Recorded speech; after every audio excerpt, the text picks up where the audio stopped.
उफान पर है और इसका असर बिहार में देखने को मिल रहा है। बिहार के लगभग 1 दर्जन जिले बाढ़ से त्राहिमाम कर रहे हैं। क्या पटना, क्या मुंगेर और क्या भागलपुर, सभी जगह जल प्रलय आई हुई है। कटिहार, मुजफ्फरपुर, सुपौल, खगड़िया, पूर्णिया भी बाढ़ से अछूते नहीं हैं। खेत, खलिहान, बाजार सब डूबे हैं। स्कूलों और यूनिवर्सिटी तक में पानी भर गया है। बिहार में गंगा, गंडक, कोसी, महानंदा उफान पर हैं। उफनती नदियां जिस ओर निकली, गांव के गांव जन मुक्त कर दे रही हैं। बिहार के 12 जिले बाढ़ से प्रभावित हैं। करीब 17 लाख के आसपास लोग सीधे तौर पर इस बाढ़ की चपेट में हैं। तो बिहार की ये स्थिति हो गई है। बिहार में बाढ़ ने हालात खराब कर दिए हैं। अलग अलग इलाकों में इस वक्त पानी की मार है। हमारे साथ पटना से हम रितेश मिश्रा की पहले एक रिपोर्ट देखते हैं।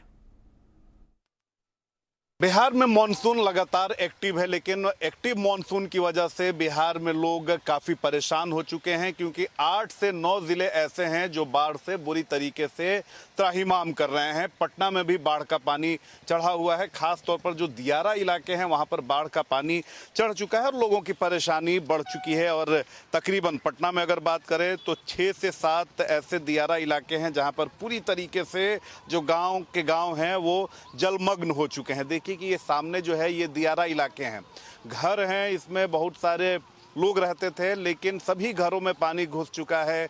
कई घर जो हैं वो पानी में समाहित हो चुके हैं। अगर इसके अलावा बिहार के अन्य ज़िलों की बात करें तो भागलपुर, कहलगांव में त्रासदी जो है लोग झेल रहे हैं। इसके अलावा देखें तो आरा में गांव के गांव जो हैं वो पानी में बह चुके हैं। और देखिए कि जिस तरह से बाढ़ का पानी लगातार गांव में प्रवेश कर रहा है, उसकी वजह से किस तरीके से जो गांव के लोग हैं वो बाहर आ गए हैं, शहर में आ गए हैं। ये पटना का इलाका है और यहाँ पर देखिए कि लोग अपने जो पशु होते हैं, मवेशियों को लेकर पहुँचे हुए हैं, क्योंकि ये सबसे बड़ी समस्या लोगों के लिए है कि वो कैसे भी करके अपना गुजर बसर तो कर रहे हैं, लेकिन जब मवेशी रहते हैं तो उनके चारा से लेकर उनके रहने का इंतज़ाम करना भी काफ़ी मुश्किल होता है। देखिए कि एक बुज़ुर्ग व्यक्ति हैं, ये पूरा मवेशी के साथ यहाँ पर आए हुए हैं। कहाँ से आप आए हैं? हम लोग ये दियर में रहते थे, दियर से आए हैं। हम रहने वाले तो हैं पतलापुर, पटना जिला के हैं और पटना सारण के बॉर्डर पर है, लेकिन वहाँ तो पानी पानी है। वहाँ से यहाँ हम लोग जानवर रह के जी खा रहे थे। कितने लोग आए हैं आपके गांव से? यहाँ तो करीबन 10 लोग हैं। गांव में कितने लोग थे? पूरा गांव खाली हो गया है? पूरा गांव खाली है, तो सब कोई जने तने अपन गुजारा कर रहा है। मवेशी को लेकर आप आए हुए हैं, कितना परेशानी झेलना पड़ रहा है? देख लीजिए कि आपको सामने सामान कैसे आदमी लेके भागता है कि नहीं भागता है। ये तो हर साल परेशानी होती है, तो हर साल परेशानी होती है। सरकार का कोई ध्यान नहीं है, मरना है कि जीना है। राहत सरकार कह रही है कि हम दे रहे हैं, कुछ नहीं। एगो चम्मच कहेगा कि वो चॉकलेट तो हम लोग लड़ जाएंगे।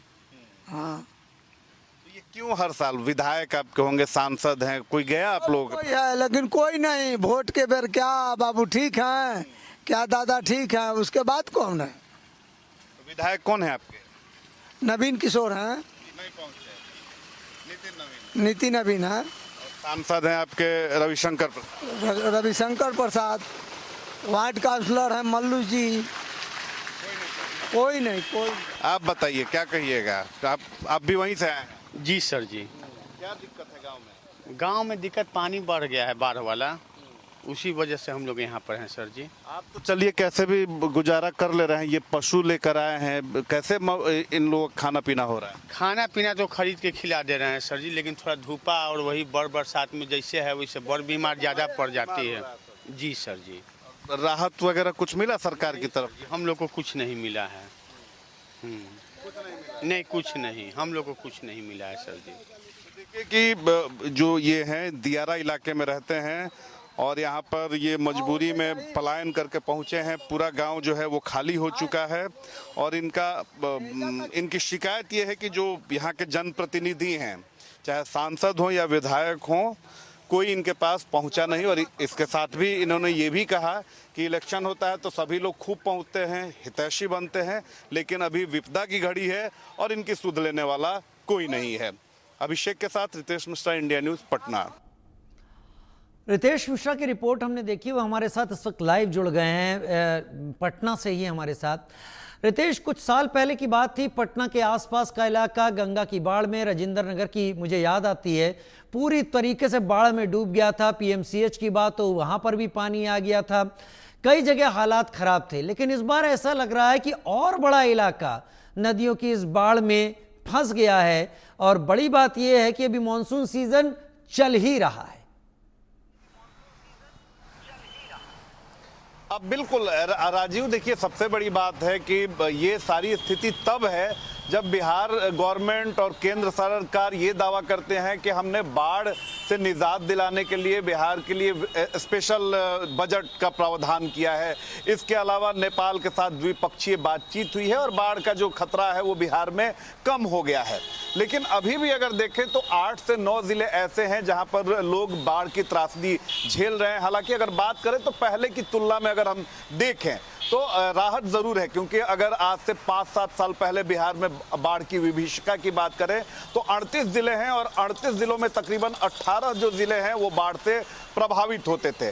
इस बार वो स्थिति नहीं है, लेकिन जहां पर बाढ़ वाली स्थिति है, चाहे वो पटना का दियारा इलाका हो, बक्सर हो, आरा हो, भागलपुर हो, इसके अलावा कटिहार के कुछ इलाके हो गए, इसके अलावा अगर बात करें नौगछिया, लखीसराय, सासाराम, तो यहाँ पर स्थिति जो है वो काफ़ी ज़्यादा डेंजरस हो चुकी है। लोगों को पलायन करना पड़ रहा है। आपने रिपोर्ट में देखा कि किस तरीके से जो लोग हैं वो गांव का गांव छोड़कर, वो अपने घरों को छोड़कर वो सुरक्षित जगहों पर उन्होंने पनाह ले रखी है। आरा में तो स्थिति इतनी भयावह है, और वो रिपोर्ट हमने अपने चैनल पर दिखाया भी कि आरा का जो जमुनिया गाँव है और कई ऐसे गाँव हैं जहाँ पर सैकड़ों जो घर हैं वो पानी में विलीन हो गए। और ये सारी चीज़ें इसलिए होती हैं कि जब आप जान रहे हैं कि बिहार में हर प्रत्येक साल बाढ़ की स्थिति होती है, तो उसके लिए जो एक तैयारी होनी चाहिए, एक मुकम्मल जो व्यवस्था होनी चाहिए, उसको करने में सरकार हर साल विफल होती है। और इस विफलता का सबसे ज्यादा नुकसान बाढ़ग्रस्त इलाके के लोगों को सही कह रहे हैं आप। मेरे साथ बने रहिए रितेश, मेरे साथ बने रहिए, आपसे और भी चर्चा करेंगे, क्योंकि बिहार में बाढ़ से हाल बेहाल हैं। भारी बारिश के बाद नदियां उफान पर, 12 जिले प्रभावित, करीब 17 लाख की आबादी बाढ़ में फंसी हुई है।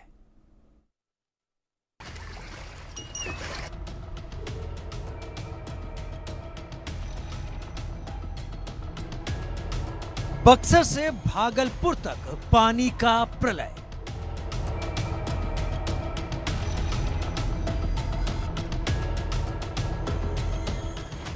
पटना और खगड़िया में बाढ़ का प्रचंड प्रहार।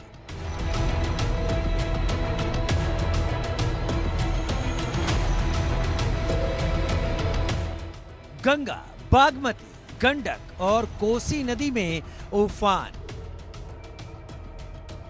और उफान पर आई नदियां त्राहिमाम मचा रही हैं। बक्सर से शुरू हुई जल प्रलय भागलपुर तक पहुंच गई है।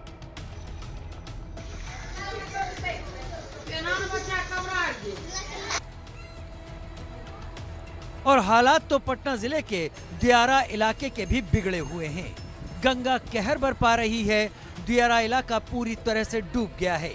लोग पलायन के लिए मजबूर हो गए हैं।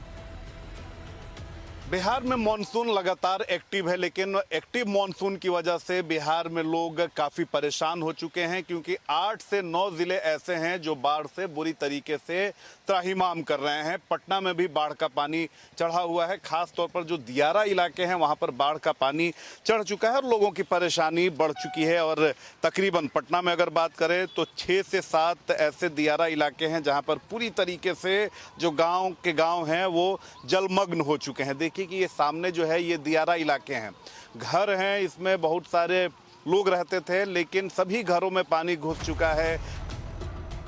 सुबह से हो रही बारिश से खगड़िया शहर पानी पानी हो गया। कलेक्ट्रेट ऑफिस से लेकर एसडीओ दफ्तर तक का कैंपस दरिया बन गया।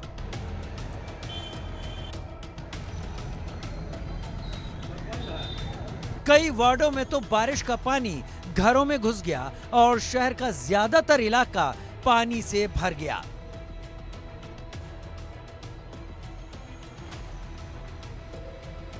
भारी बारिश की वजह से शहर का ड्रेनेज सिस्टम जाम हो गया और लोग पानी में आने जाने के लिए मजबूर हो गए।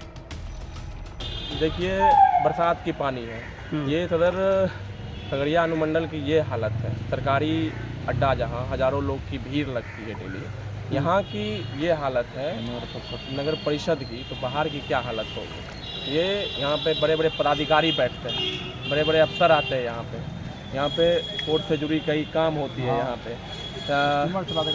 इससे अच्छा आप यहाँ पे बोट एक लगा दीजिए, बोट लगा के 5 रुपया फीस रख दीजिए, सरकारी अनुमंडल को कुछ कमाई हो जाएगी इससे।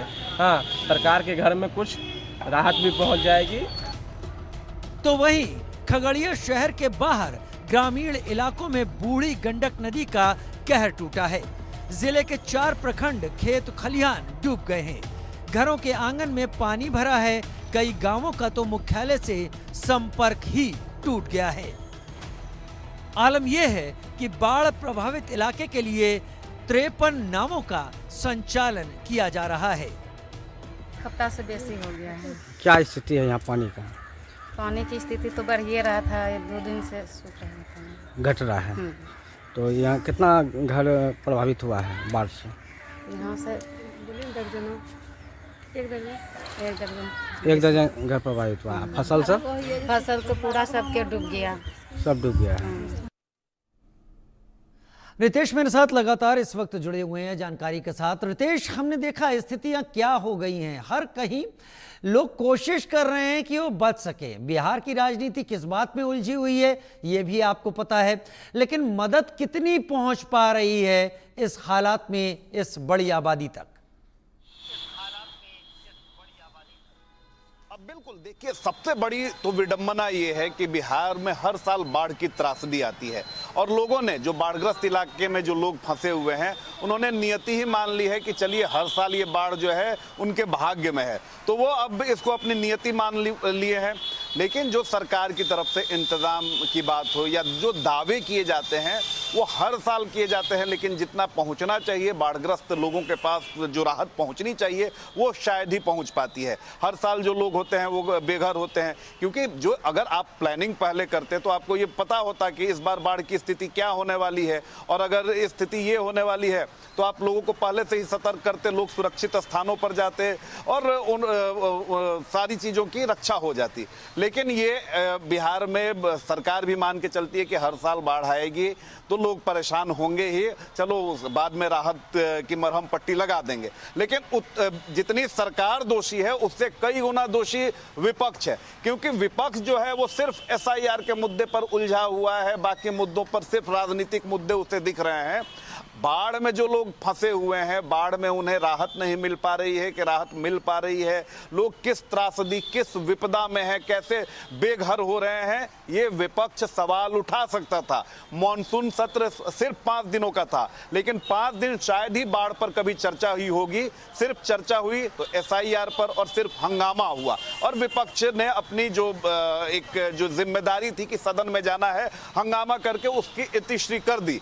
लेकिन बाढ़ग्रस्त इलाके के लोगों के बारे में अगर विपक्ष सवाल उठाता, अगर सरकार पर वो दबाव बनाता, तो सरकार फिर अधिकारियों पर दबाव बनाती और जो स्थिति अभी हुई है वो शायद नहीं होती। लेकिन लोग भी मानते हैं कि सरकार हो या विपक्ष हो, कोई किसी के बारे में सोचता नहीं है, कोई किसी के बारे में देखता नहीं है, और यही कारण है कि हर साल बिहार में 9 जिले 10 जिले बाढ़ से बुरी तरीके से प्रभावित होते हैं, लेकिन उनकी सुध लेने वाला कोई नहीं है। और अब तो इस बार तो देखिए कि इलेक्शन ईयर है, लेकिन उसके बावजूद भी जो नेता हैं सिर्फ बयानबाजी में उलझे हुए हैं। शायद ही कोई नेता जो है वो बाढ़ग्रस्त इलाके में पहुंच रहा है। जी, वाकई शायद ही कोई नेता है जो बाढ़ग्रस्त इलाके में पहुंच रहा है।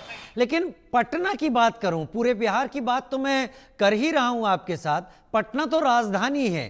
पटना में गंगा का पाट अक्सर मानसून में बहुत फैल जाता है। पटना की क्या स्थिति है इस वक्त? देखिए, पटना की अगर बात करें तो गंगा जो है लगातार खतरे के निशान से कई सेंटीमीटर ऊपर बह रही है। पटना में भी बाढ़ का खतरा है और पटना के जो दियारा इलाके हैं, चाहे वो दानापुर दियारा की बात कर लें, बाढ़ की बात कर लें, तो ये सभी जो दियारा इलाके हैं वो बाढ़ के पानी से पूरी तरीके से वो जलमग्न हो चुके हैं। लोग जो हैं वहाँ से वो पलायन करके वो पटना में आ चुके हैं, यानी जो सड़क पर लोगों ने पनाह ले रखी है, जहाँ जिसे जगह मिला है वो लोग वहाँ पर पहुँच चुके हैं। हालांकि शहर की अगर बात करें तो पटना शहर ने 2019-20 की बाढ़ को झेला था, जहां पर शहर में पानी घुस गया था। और आपको वो तस्वीर याद होगी जब तत्कालीन बिहार के जो डिप्टी सीएम थे सुशील मोदी, किस तरीके से वो बाढ़ का पानी उनके घर में घुस गया था और किस तरीके से जिला प्रशासन के हाथ पांव फूल गए थे। तो पटना में इस बार उस तरह की स्थिति नहीं है, क्योंकि पटना में समय रहते सारी चीजें कर ली गई थी। हालांकि कई सारे जो मंत्री हैं उनके आवासों में पानी घुसा, कई जो पटना के निचले इलाके हैं वहां पर बाढ़ का पानी, माफ कीजिएगा, जो बारिश का पानी है वो वहां पर है, जमा हुआ है, लेकिन उसे ड्रेन आउट करके निकाला जा रहा है। लेकिन सबसे बड़ी बात है कि ये राजधानी है, राजधानी में आप इंतजाम कर रहे हैं, लेकिन आपको जहां इंतजाम करना चाहिए, जो बाढ़ग्रस्त इलाके में छोटे छोटे बच्चे, आप सोचिए कि किस मुश्किल घड़ी में है, ना पीने का शुद्ध पानी है, ना खाने के लिए कुछ बेहतर वहां पर इंतजाम है। पशुओं की स्थिति इतनी खराब है कि लोग, जो पशु मर जा रहे हैं उसे वो पानी में बहाना उनकी मजबूरी है। लोग बीमार पड़ रहे हैं, डायरिया से ग्रसित हो रहे हैं, मच्छर से लेकर सांप, बिच्छू, तमाम जो खतरे हैं बाढ़ग्रस्त इलाकों में है। और इसको लेकर जो इंतजाम सरकार को करना चाहिए था, सरकार उसमें पूरी तरीके से विफल होती हुई दिख रही है। हमें अच्छी तरीके से याद है रितेश